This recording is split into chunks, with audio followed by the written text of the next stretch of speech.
I'm Evan's sidekick. The day I helped deliver a love letter, I accidentally stumbled upon his search history. What to do if your roommate smells amazing. 100 ways to win over your roommate. How to kiss your roommate. I panicked and skipped school for days. He tracked me down, pinned me against the wall, and kissed me. Got your confession. I accept. Time to make it official. Don't you think?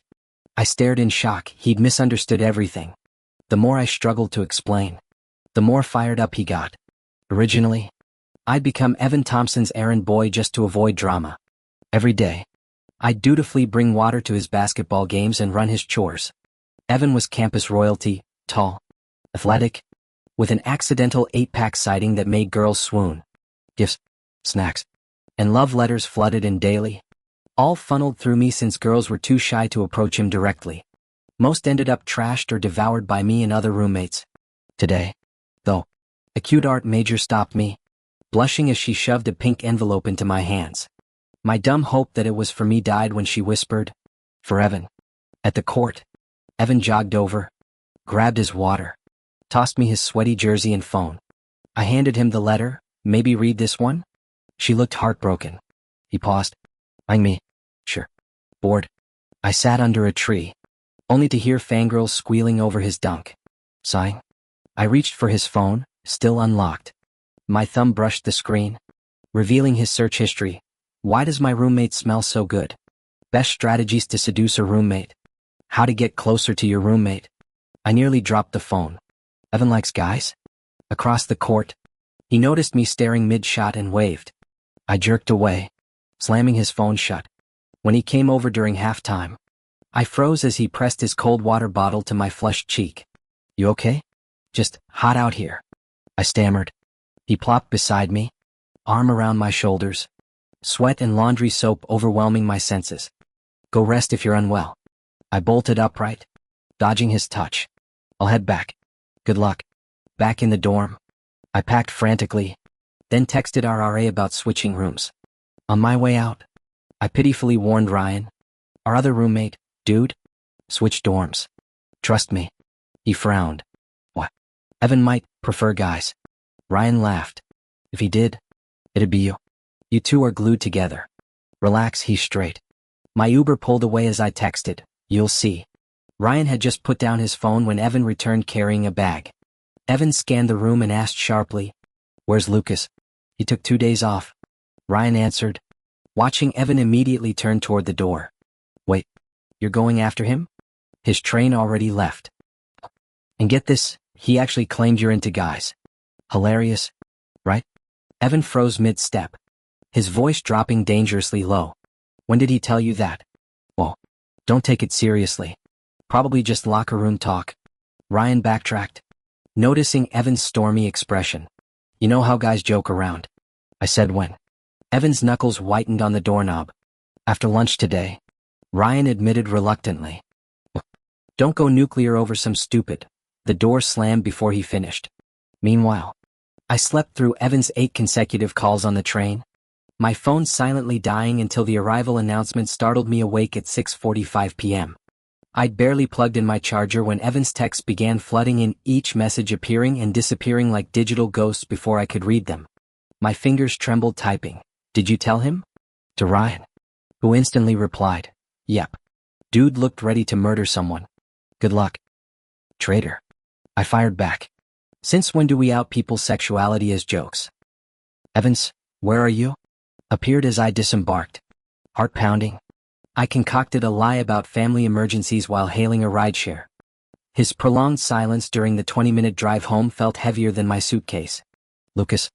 My sister Emily came bounding down the driveway, her ponytail swinging. "Bring me anything from campus?" She grabbed my luggage handle, oblivious to the cold sweat soaking my collar where Evan's last message burned through my phone. "We need to talk." I glanced at her. "Nope." Emily, my sister, reacted instantly, shoving her suitcase into my hands. "Mom wants us to pick up soy sauce first." "She meant you." "I just got here. Why would I go?" I protested. Emily grinned, dragging me along. "We're both going." I immediately sensed her scheme. "Wow, Emily, you're slick." She smirked. "Lucas, right back at you." True to form, Our cart ended up filled with her favorite snacks instead.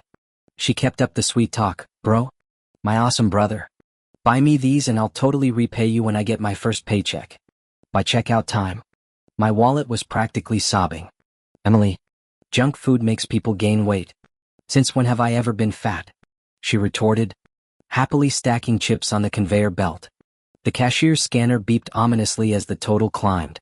Emily chirped, you're the best brother ever. The coolest. The handsomest. I waved my drained credit card weakly. Let's go before I start crying. Yes, sir. She plopped the grocery bag atop my suitcase, rolling it triumphantly. Checking my phone. I nearly choked. Evan's new messages blazed on screen. Frowny face. I'm into guys. I'm into you. Emily noticed my frozen stance and peeked over my shoulder. What's that? 1G bro. Someone confessed to you? I snapped my phone shut. No way you're seeing this. She danced around me. Let me see. I only caught a few words. What did they say? I batted her hands away. Not happening. My pulse raced. The whole walk home. I mentally chanted, I like girls. I like girls. I like guys? I slapped my own cheek. Emily jogged up. Whoa, chill. First confession? Can't be. We're both lookers. Show me their pic. Never. If she knew it was a guy, she'd kick me out before dinner. I ignored Evan's messages. Mom was cooking when we returned. Dad called from the living room. Kids home? Hey Dad. I called out loudly before announcing to Mom. Mom, I'm home. She peeked out from the kitchen with a smile. Good to have you back. Lucas, go sit down, dinner's almost ready with your father. Got it. My sister Emily tried sneaking her snack stash toward her bedroom but got caught mid-creep by Mom. Emily Carter. Stop eating that junk food, it's terrible for you. Emily flashed puppy dog eyes at me behind Mom's back as she fibbed. It's not mine. Lucas bought these when he saw how skinny I got since his last visit. Mom shot me a disapproving look. Don't enable her next time. Taking the fall. I sighed. Yes, Mom. After 2 more scolding remarks, Emily triumphantly retreated with her contraband. Plugging in my dead phone, I stared at Evan's unanswered text. How the hell should a straight guy respond to this? My existential crisis got interrupted by Mom's dinner call. Over pot roast, we discussed tomorrow's family memorial trip to our hometown. Mom ordered me to nap early for the 5 a.m. departure. The visit got cut short when my university denied extending my leave, forcing me back to campus days earlier than planned. Watching my parents' misty-eyed farewell at the train station through rain-streaked windows, I regretted choosing a college 3 states away. The entire ride back, I agonized over facing Evan, stomping across campus with storm cloud energy. I didn't notice being tailed until strong arms yanked me behind the dormitory. I elbowed free only to get dragged back into a bruising hug, my attacker's face buried in my shoulder. When I rasped Evan, his whole body locked up before releasing me. Spinning around, I exhaled sharply. You scared me. I thought someone was trying to attack me in broad daylight on campus. Evan leaned against the brick wall, gaze downcast. After several false starts, I blurted, that joke I made to Ryan was stupid. Don't take it seriously. Not that. His voice cracked as he turned away. The text. Electric dread shot through me. What text? Must have missed it. My forced laughter echoed between us. Evan didn't avoid eye contact this time, staring straight at me. You really didn't see it? My gaze darted around uncomfortably. No. Must have missed it. The internet connection back in my hometown was terrible during the ancestral visit. Evan said nothing, just kept watching me with that intense look until I nearly cracked and confessed everything. Fine. He finally replied flatly before walking away. The moment he left, guilt twisted my gut. Would he have actually hit me if I'd admitted seeing his message? Maybe I should have just ripped off the band-aid, take the beating and be done with it. Then I remembered how he'd single-handedly taken down 3 guys during our first encounter. Later, he'd casually mentioned boxing as his hobby. Back at the dorm, panic set in when I couldn't find my suitcase anywhere downstairs. Which lowlife stole my luggage? I shouted, drawing stares from passers-by. Defeated, I trudged upstairs empty-handed. Ryan was glued to his gaming setup when I barged in. Some jerk swiped my suitcase. I fumed, slamming the door. When I catch them, I'm throwing hands. Welcome back. Ryan interrupted without looking up. Controller clicking furiously. How was your 4-day vacation? Not a vacation. I snapped, still seething. That's when he gestured to the familiar suitcase by his desk. Evan dropped that off earlier. The bathroom door creaked open as Evan emerged shirtless. Towel drying his damp hair. Black sweatpants hung precariously low on his V-cut torso. Water droplets glistening across fair skin stretched taut over defined abs. My throat went dry. Brought your stuff up, he said casually, reaching past me for the hairdryer. His citrus and sandalwood scent enveloped us, close enough that from the hallway, we might have looked entangled. I stumbled back as heat flooded my cheeks. Relax. He chuckled darkly, though his eyes flashed something unreadable. Heard every word about the punching threat. Before I could process that, Ryan's controller smashed against the wall. Goddamn noobs, he roared, stomping toward the bathroom. I need a cold shower after this massacre. The whir of Evan's hairdryer filled the sudden silence. Just as I started breathing again, he killed the appliance and pinned me with that unnerving stare. Dry my hair for me. Every survival instinct screamed to refuse, but the challenging arch of his eyebrow said this wasn't a request. I chickened out. Fine. I turned the hairdryer back on, blasting hot air over Evan's head while occasionally tousling his hair to speed things up. Glancing down, he seemed relaxed with his eyes closed, which immediately dragged his text back into my mind. I do like you. What are you zoning out for? Evan snapped, irritation flashing across his face as the hairdryer's heat concentrated on one spot. His voice jolted me back. Nothing. By the time Ryan emerged from the shower, I'd already finished blow-drying Evan's hair. As I gathered my toiletries and clothes, Ryan shuffled out. My phone buzzed on the desk, a notification about my dorm transfer request. The message stated a vacancy in room 206, 2 doors down. Relief washed over me, no more agonizing over how to navigate things with Evan. Humming, I headed to brush my teeth. Evan, noticing my upbeat mood, grew suspicious. His gaze lingered on my still-lit phone screen. Casually, he drifted past the desk, picked up his water bottle, and gulped a few mouthfuls while scanning the message thread. There's a spot in 206 next door. Move in whenever. Got it. I'll relocate tomorrow. His pupils constricted. A visceral rage surged before he clenched his fist, schooled his expression, and silently locked my phone. When I returned from washing up, Evan appeared asleep in his bunk. I tiptoed to bed and killed the lights. The next morning, I dragged myself to class on 3 hours of sleep, having rehearsed all night how to break the news to Evan and Ryan. Conclusion?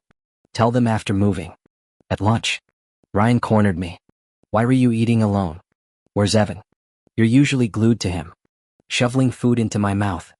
I mumbled, I've eaten solo before. Besides, he's swamped. Probably fending off fangirls right now. Hanging 24/7 would just complicate things. Why were you blinking like that? Something in your eye? I asked when Ryan started rapid-fire blinking. The atmosphere curdled. I turned to find Evan looming behind us, silent and glowering. Hey Evan. Sit. I forced a grin, patting the bench. Only after he slumped down did Ryan dare glance up. I stood to leave once my plate was clean. Evan seized my wrist. Done? Yeah. What?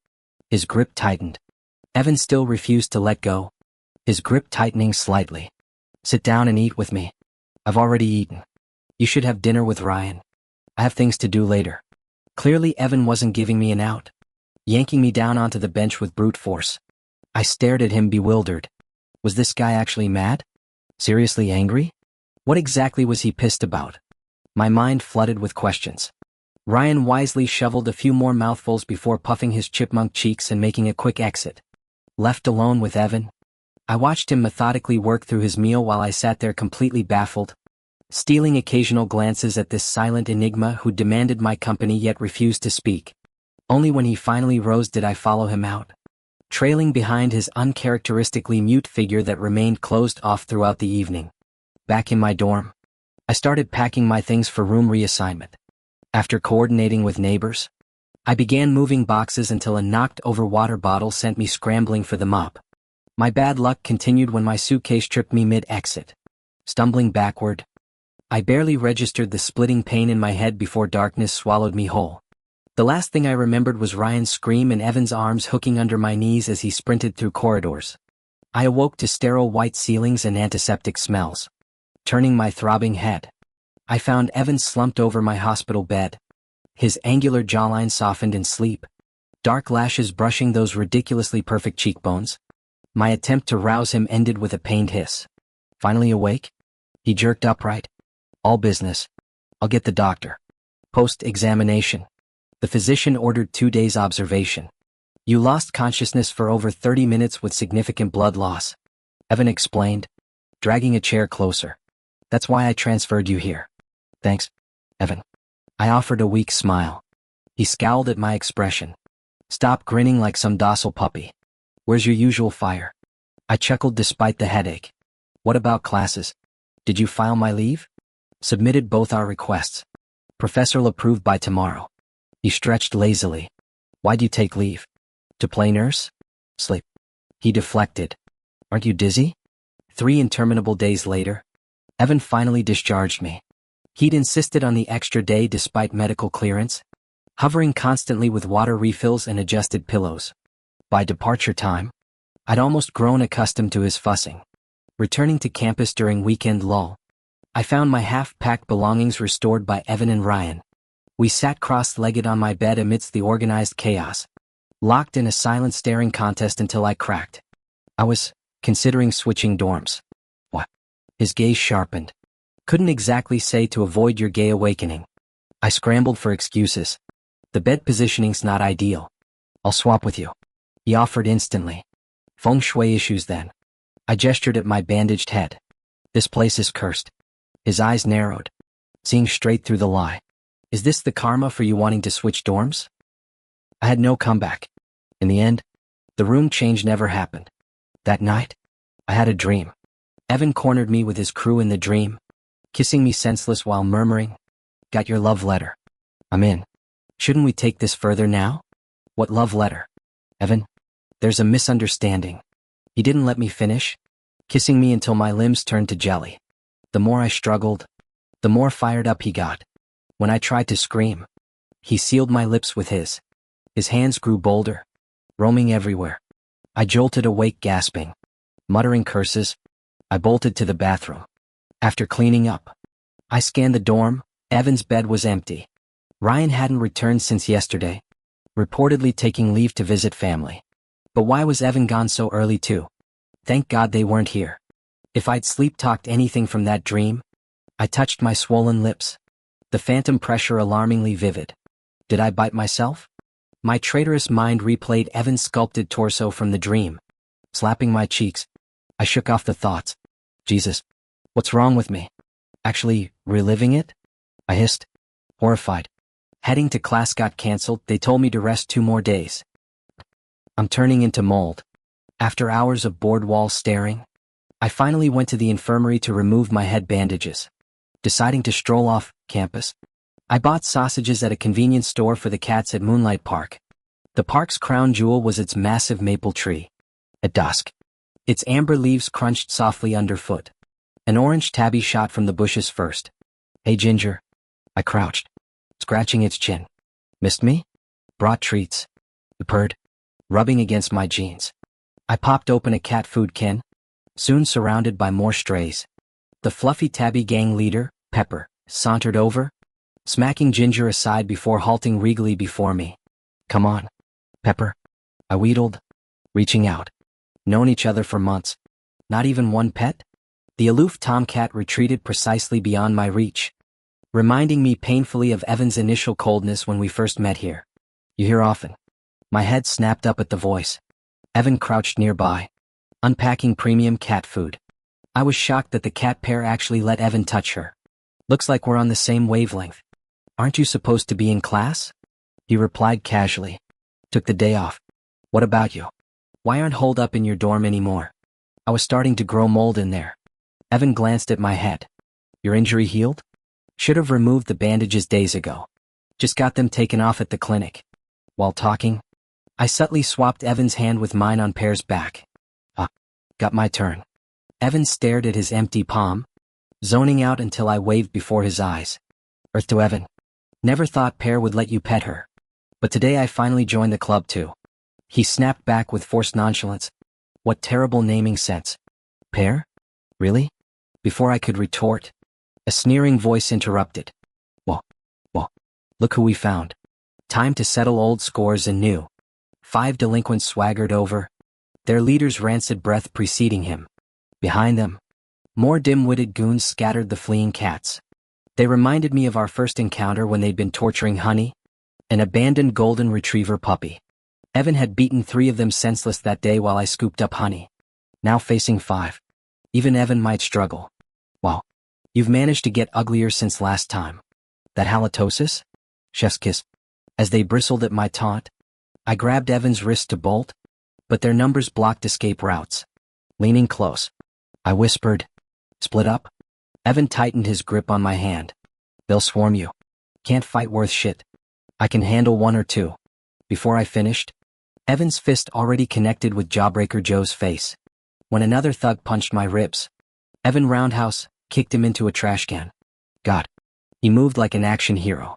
Help. Assault. I screamed toward a nearby footbridge. An elderly woman turned, her grandson immediately dialing 911 as others gathered. Distracted, I took another hit before kneeing my attacker's groin. The crowd's attention made the gang hesitate. Seizing the moment, I drop-kicked blockhead number 2 and dragged Evan through the scattering mob. We finally ducked into an alley, chest heaving. "You okay?" I wheezed, checking Evan for injuries. He merely looked mildly winded, unlike my gasping mess. "Worry about yourself," he grumbled, though his eyes scanned me for bruises. Some things never changed his stupid hero complex, or how his hands still instinctively shielded me even when outnumbered. "What's there to worry about? I'm fine." My words trailed off as Evan Thompson suddenly closed the distance, fingertips grazing the corner of my mouth. Electricity shot through my veins at the contact, my pulse stuttering wildly. "You got punched and didn't even make a sound? Yet you're fussing over others?" His voice rumbled above me. I'd always known he was taller, but pressed this close, the height difference felt absurdly pronounced. My mind flashed to this morning's dream, heat crawling up my neck as I awkwardly tilted my head back. His thumb lingered too deliberately against my split lip, our breathing tangling in the scant space between us. I twisted away first, fingertips brushing the tender spot. The sting confirmed it, that asshole's fist had connected harder than I'd admitted. "Let's just go back to campus," I muttered, speed walking ahead. The memory of his touch warred with phantom sensations from my dream, each step amplifying the tension coiling in my gut. When I glanced back, Evan stood frozen mid-stride. "Quit spacing out. Move it," I barked, throat tight. His slow smirk as he caught up did nothing to calm my racing heart. Back in the dorm, Evan produced a first aid kit from who knows where. "It's barely a scratch," I protested, batting his hand away. "This'll heal before you finish unscrewing that ointment. Hold still." He wrestled the cap off with his teeth, cotton swab already poised. Our stalemate lasted 3 eternities before I relented with a groan.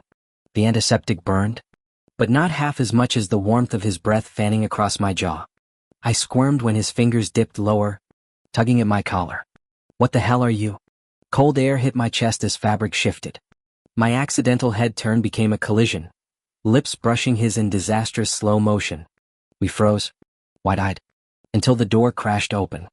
"Not here. Definitely not here." Ryan Davis's voice cracked as he spun on his heel, palms slapped over his eyes. "See no evil? Hear no evil? My bad." Evan stepped back with infuriating calm, smirk permanently etched now. I lunged at our traitorous roommate, shaking his shoulders. "It wasn't like that. Open your damn eyes." "Never. I've seen enough." Ryan howled, blindly groping toward his prized anime figurines. "Touch my collection and I'll mail your secret SpongeBob pajamas to the frat group chat." His eyes flew open at my threat, arms instinctively shielding his shelves. The triumphant gleam in Ryan's gaze told me everything. He'd constructed some grand romance narrative from this disaster. Evan's quiet chuckle behind us sealed my fate. I looked down at Ryan and demanded, "What did you see just now?" Ryan clutched his belongings tighter, shaking his head in refusal. When I pretended to grab what he was holding, he immediately pleaded, You two were going to kiss." His whisper carried clearly to both Evan and me. We weren't going to kiss. That wasn't what was happening. Understand? He was just helping me with medicine. I got punched. See? My lip was bleeding badly. He was treating the wound. I yanked Ryan's collar, forcing him to examine my mouth. Ryan nodded frantically. Got it. I believe you. His skeptical expression ignited my temper. Sensing my anger, he shielded his possessions defensively. I really do. Swear on my collectibles. I finally released him. Passing Evan? Evan silently handed me a Band-Aid. I took it without noticing the lingering smile he tried to hide. Sitting down, I noticed Ryan miraculously holding a textbook instead of gaming or admiring his figurines. His eyes kept darting between Evan and me over the book's edge. I ground my teeth. Ryan, if you keep imagining nonsense, say goodbye to your precious figurines. Late September's sweet osmanthus fragrance filled the city. Despite Ryan's suspicious glances at Evan and me, we enjoyed weeks of relative peace until National Day approached. Evan suggested mountain hiking. Though Ryan showed no interest, I insisted all three go together. We dragged Ryan along for a night climb to watch holiday fireworks. After ensuring everyone packed proper gear, we began ascending. Evan stayed close behind me, flashlight beam steady at my feet. Ryan's stamina evaporated instantly, his complaints echoing through the darkness until we paused for his recovery. The unusual silence between Evan's terse replies and Ryan's whining prompted me to ask Evan, "What's on your mind?"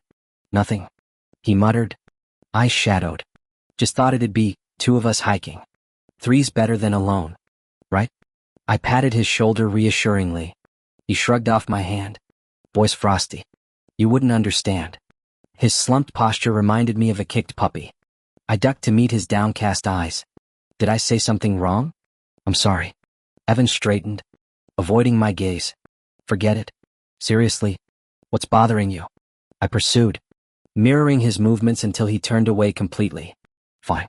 Keep it bottled up," I snapped, frustration mounting. Seeing his dejection soften, I added, "But you'd better spit it out before we keep climbing." Spotting a smooth boulder, I headed for it, only to slip on loose gravel near a hidden slope. Tumbling down the short incline, I landed in dry leaves and snapped branches. As I stood brushing debris off, ready to curse my recent streak of bad luck, Evan slid down the slope with a flashlight in hand, coming to an abrupt stop beside me before dropping to one knee. "Are you hurt?" he asked urgently, his sudden appearance like some divine intervention that left me momentarily speechless. I shook my head. When he noticed I remained seated, Evan scanned me repeatedly with his flashlight beam, checking for injuries. "Try standing up. Let's see if your ankle's okay." Though certain of my physical condition, I stubbornly refused to move. "Just let me sit a while," I insisted. Evan studied me intently before finally speaking. "You asked what I meant earlier." Without further explanation, he leaned in and kissed me, not too forcefully, yet enough to scatter my thoughts like leaves in a storm. When our lips finally parted, I found Evan's breathing as unsteady as my racing heartbeat. He stood abruptly, flashlight beam swinging upward to hide the disappointment in his eyes. I grabbed his jacket sleeve. Help me up," I stammered. The moment he pulled me upright, I jerked my hand back, avoiding eye contact as we began our awkward descent. My mind churned with unanswered questions throughout the hike. Could Evan actually have feelings for me? What did that kiss mean? Why me? Was this whole mountain trek just some elaborate scheme? I glanced back at Ryan, who'd been unusually quiet during our ascent, slowing to match his pace. I asked, "Aren't you tired?" He startled before darting a glance at my lips. "I'm fine," Ryan muttered, his gaze flickering between Evan and me with growing comprehension. "So that's why Thompson suddenly suggested hiking," he said bitterly. "Turns out I'm just the third wheel on your little romantic excursion. How delightful." As midnight approached, we reached the summit just as the first fireworks exploded overhead. Evan leaned close to say something, drowned by the pyrotechnic booms. When I turned to ask him to repeat it, Ryan's disgusted expression made clear he'd heard every word. Ryan waved at me, signaling to follow him. As I approached, he gave me a confident look before sighing. "Hand me your phone. I'll tell you what he just said." I passed him my device. "What do you need it for?" "Password." After unlocking it, I watched him open WeChat and send Evan a message. "All right. I agree." I frowned. Agree to what? He solemnly patted my shoulder. Didn't you say Evan's into guys? I scratched my head, trying to avoid the topic when Ryan cut in. You think he likes you, don't you? My eyes widened. How did you, perfect? I've got a brilliant plan. Let's hear it. Ryan adopted his serious face. The fastest way to confirm his feelings is to accept whatever he does, basically date him. My first instinct was to kick him. Screw you. I'm straight as an arrow. Ryan wore that infuriating know-it-all expression, brushing off dust from my kick. But am I wrong? After consideration, I mumbled, maybe, but this feels off. Ryan started brainwashing me in that persuasive tone. It's logical. No. Yes. Just admit I'm right. He waved dismissively. Sort of. Ryan gave another solemn shoulder pat. Good enough. When Evan read the message, his eyes lit up like Christmas lights. The intensity made me squirm. Maybe treating him like a girlfriend would work? I stopped protesting. Initially nothing changed except Evan becoming my shadow. Wherever I went, he followed. People started giving us looks. Then came the snacks. At first I thought they were from fans, until realizing he bought them all. The wake-up call came when Evan climbed into my bed, insisting we share. Why did I ever test his feelings? I wondered as he clung to me, claiming I smelled nice and made him feel safe. After swatting away his wandering hands, I noticed Ryan had mastered the art of selective blindness. The traitor had sold me out again. During winter break, Evan unexpectedly showed up at my family's place. While shopping, I'd grown accustomed to his hand in mine, until we bumped into Emily. My sister stared at our intertwined fingers, dragging me aside to whisper, shout. Since when is my brother-in-law a guy? Lucas glanced back at Evan. He's pretty hot. I blocked Emily's line of sight. You mean the guy who confessed last time? Emily nodded frantically. Aha. His confession. So when you told Mom and Dad you were visiting friends for a few days, you were actually dating? I nodded. Yeah. Emily gasped dramatically, covering her mouth. Bro, you're gay? I turned toward Evan and flashed him a grin. Maybe. Want me to casually test the waters with Mom and Dad? No. Just go home already. Emily hesitated. Should I really leave? I countered. You want me to leave instead? Actually, have another question. What? At first she fidgeted awkwardly, then blurted out louder than necessary. Which one of you is the bottom? I immediately clamped my hand over her mouth. Shut it. Don't ask. Pushing her away despite her eager puppy dog eyes, she twisted around to yell. Is it you? Scram before I smack you with my shoe. Emily gave me a knowing look before ducking behind a nearby bush. Rumor had it bottoms walk differently. After intense comparison, she decided Lucas moved funny. Her speculation got interrupted by my murderous growl. Emily, leaving now. She bolted under my death glare. A week later when I finally returned home, Emily practically teleported to the doorway, eyes glued to the entrance behind me. With our parents nearby, I raised an eyebrow in silent warning. She pantomimed hand-holding while peeking at the door. My warning glare intensified. As I lifted my hand, she suddenly dashed over, vibrating with excitement at my ring. My parents called from the living room. What's going on? I yanked my hand back. Nothing. But the tension all week had tipped them off. That night, they sent Emily upstairs and cornered me. Lucas, are you seeing someone? I stayed silent. Mom finally whispered, boy or girl? My lowered head answered for me. No chance you'll like girls? When I didn't respond, she sighed. Fine. As long as you're happy. My mom gently patted my shoulder. No wonder Emily's been subtly probing me lately. I should have noticed sooner. And you? Don't stress too much. Your dad and I feel the same way. Guy or a girl. We just want you to be happy. Go get some sleep. With mixed emotions, I walked into my bedroom and collapsed onto the bed. I messaged Evan about what just happened. After reading it, he simply replied, my parents have known about you for 3 years. I'll take you to meet them soon. Then he sent me a photo of Tango. In the picture, Evan crouched at eye level with the golden retriever, his arm wrapped around the dog while holding his phone for the selfie. His smile outshone the afternoon sunlight filtering through the trees. Tango's 3 now. 3? More like 3.5. I used the anniversary of when we first met as his birthday. I chuckled through sudden tears. August 18th, 2025. Norway. Where snow-capped mountains met fjords under the Arctic Circle's eternal summer light. Evan Thompson got down on one knee and proposed to Lucas Carter. They filed their marriage paperwork that same afternoon at the Tromsø courthouse. Their laughter echoing off the glass-walled registry office overlooking the midnight sun dancing on the Barents Sea.